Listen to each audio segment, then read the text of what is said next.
Well, here we are. The newest installment of the MCU has premiered. Yet again, another spin-off series for a side character that nobody wanted or asked for.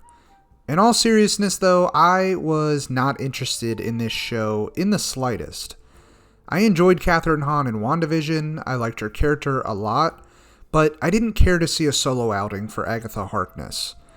This is one of those projects that, along with things like Ironheart, was a leftover production from the Bob Chapek era where he was mandating solo outings for just about every new character to boost profit and expand the disneyplus exclusive content library. It kind of reminds me of what Sony is failing to do right now, building a universe with the titular hero missing.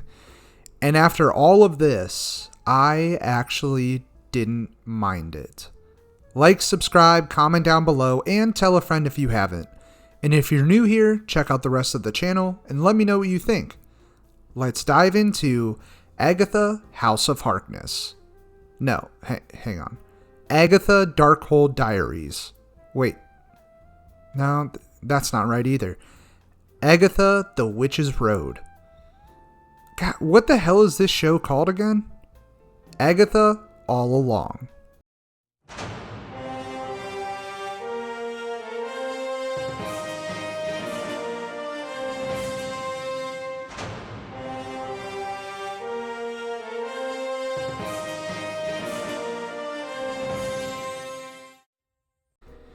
In all fairness, we've only gotten 2 episodes of this show thus far, so obviously, for now, I can't make any judgment on the series as a whole.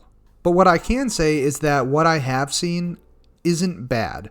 In fact, I enjoyed these first 2 episodes more than I enjoyed entire series of some of these Marvel shows, like She-Hulk or Secret Invasion.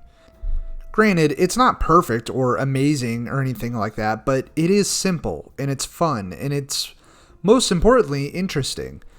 I mean, this is a side of this universe that we've only been briefly introduced to through Doctor Strange and WandaVision. And I always find subjects dealing with magic, sorcery, and witchcraft inherently compelling, and this show doesn't disappoint on that front. I mean, just jumping into the first episode, we catch up with Agatha, still living in Westview under Wanda's spell. Currently, she's living under the belief that she's a hard-boiled police detective trying to solve the murder of a girl in small-town rural America. It's fun to watch. Even the opening credits are altered to mirror that of a show like True Detective, sort of building off that sitcom credits idea from WandaVision. Not long into the episode, Agatha starts to experience slight abnormalities, and then we meet Rio Vidal, played by Aubrey Plaza, and the teen, who I think everyone at this point knows is actually Wiccan, but they won't reveal that yet. And they help pull Agatha back to reality. The rest of the episode is actually pretty funny as Agatha gets smacked back into the real world, and every interaction she has with her neighbor Herb, especially, is hilarious. From here, her and Teen vow to build a coven and travel down the Witch's Road. Apparently, whoever makes it to the end of this road will be granted whatever they want, and for Agatha, that is the return of her powers. I will say, the only thing I really didn't like about episode 1 was this sort of cop-out, lazy answer that Rio gives for not killing Agatha. They pulled the whole lame, don't kill me, I don't have my powers, don't you want me at my full strength when we fight shtick, and it's just bad writing, it's lazy. Why not just introduce this character a little later down the road, and then they can have a conflict then, instead of introducing her as someone who wants to murder Agatha, and then having her just bounce out for a stupid reason. Episode 2 is good, but it's very much a build-up episode with Agatha and Teen recruiting 4 other witches to build their coven. And they're all sort of interesting, even though we don't really get to know them yet. Jennifer is a boutique owner facing numerous lawsuits from customers over fraud, who has also lost her powers due to a spell.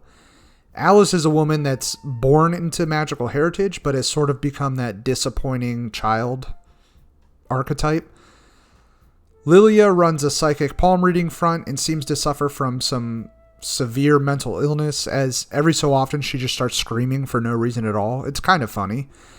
And then there's Sharon, or Mrs. Hart, who was in WandaVision, who's not even a witch, but Agatha just brings her along so they have a full coven to access the road, because she doesn't want to bring Aubrey Plaza. And we get a fun musical number, and the coven enters the road just as the Salem 7, which are sort of a dark ruling coven, arrive to kill Agatha.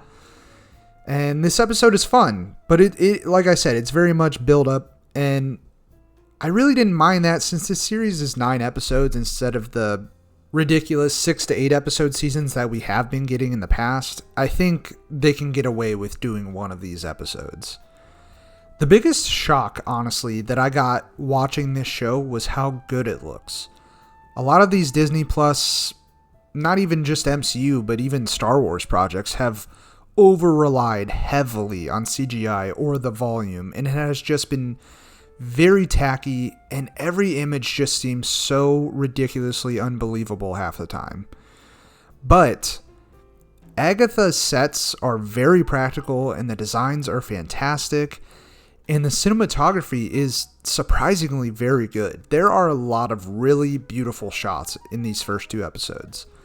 Another thing I appreciated was how Westview feels like an actual town.